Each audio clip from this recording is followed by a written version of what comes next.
I'm Lori Clayton and I'm here at Threads Run Through It, and we're going to do a short video on putting a border in with the Statler. So I've had a lot of people ask me about this, and it's something I teach in my class. There's a lot of different ways to put a border in. I don't ever turn my quilts unless I have a really, like Judy Niemeyer quilt with has a huge feather in it, then I'll turn it. So anyways, let's get started.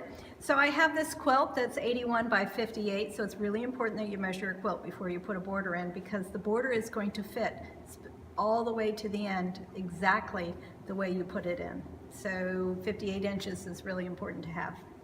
So the first thing I did is I went onto my screen and I changed my top custom tool strip, and I put draw boundary, because I'm going to use this, border corner, and start quilting. These are three important things that I'm going to need to put a border in. So the first thing that I did was, we're going to try two different types of borders here. This will be the first one.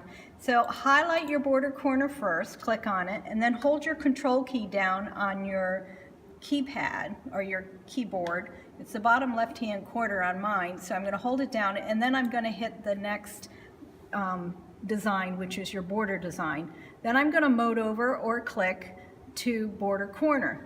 So this is the one I want to use, and this is great in 7 because it tells you here that you need to click your upper left hand corner. It tells you here that you need to click your upper left hand corner. It puts a star where you need to click, and there's your roller, so there's your design that's going to go in. And all the way over here in the bottom left hand corner also tells you what you need to do. So here's your keypad, and you can use OK either one. So now I'm going to go over to the quilt, and I have a laser on, and I'm going to click my upper left hand corner using my bottom left hand keypad.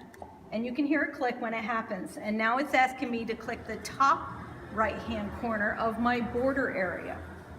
So here's my top right hand corner. Now it's asking me to click the bottom right hand corner, then the bottom left hand corner. And you know, there's two parts to a border, so now I'm going to need to go in and click the inner. So top left inner, and remember, it's telling me this on the screen. So now I'm going to go over and click the top right hand corner. This is inner, bottom inner right, and then bottom inner left. And I come right to the belly bar, hold it right to the belly bar.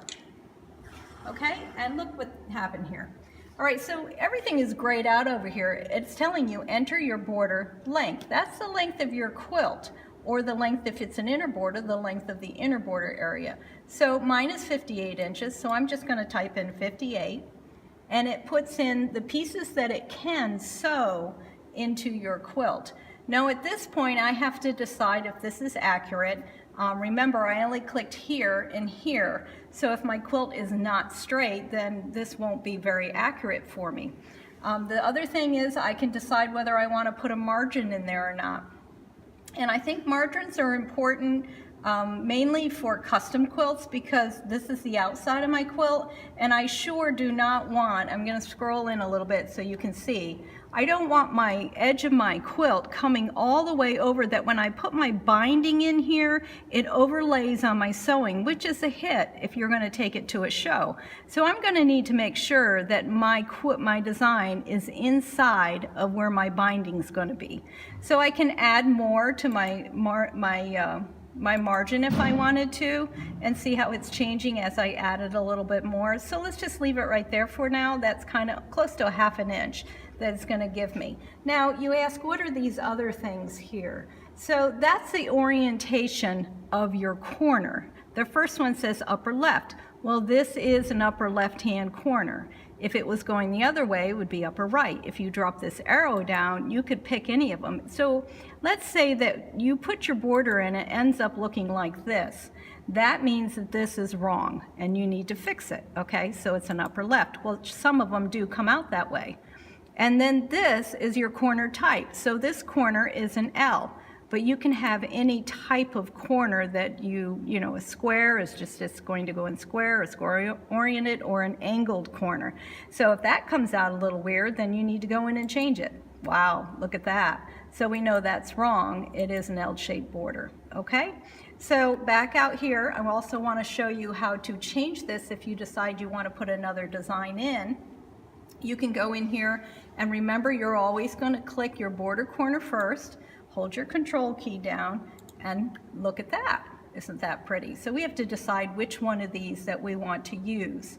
So this one is, you know, it's pretty fancy, and I'm doing a Bargello quilt, which actually we have a class for on Wednesday. If any of you are local and you want to come in, actually it's Thursday the 9th of March, excuse me, if you want to come and take the class. So I think I'm going to use this one to put into the quilt, and there you go.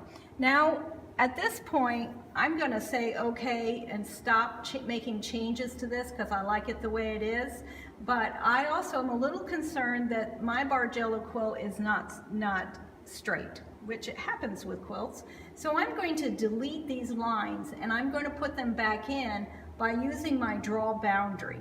So this one's already blue, so all I have to do is push delete on my keypad, then click in here and push delete again on my keypad, which got rid of all those boundaries. I'm going to get out of this and say, okay, I'm fine. And now I'm going to go up and I'm going to turn on my boundary key, and I'm going to click all the way around my borders to make sure that I'm where I need to be. So basically I'm going to the outside right along the edge, and I'm just going to go all the way around my borders to make sure that what I have up there is going to work.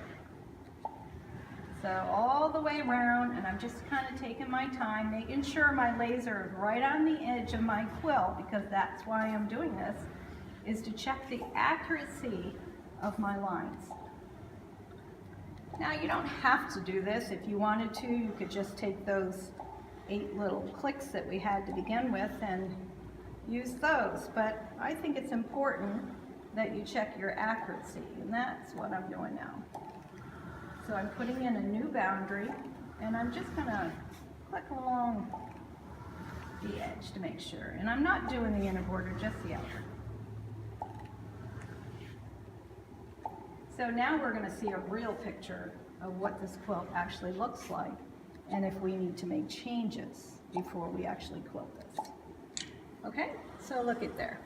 All right, so now I can look at it, and you can see some, you know, where the border is moved. It's a little thicker here, it's a little thinner down here, and it's a little bit wobblier. But now I'm going to go in and actually look at it and say, you know, do I have my 1/4 inch? Well, it's kind of hard to see when you have a grid that it's 1 inch. So let's exit out of here and come down here and change my grid to a 1/4 inch. So now I can look at it and say, do I have enough to be able to put in my binding and not hit my quilt, which I do. Do you see how it kind of scoops out here, which we didn't see before?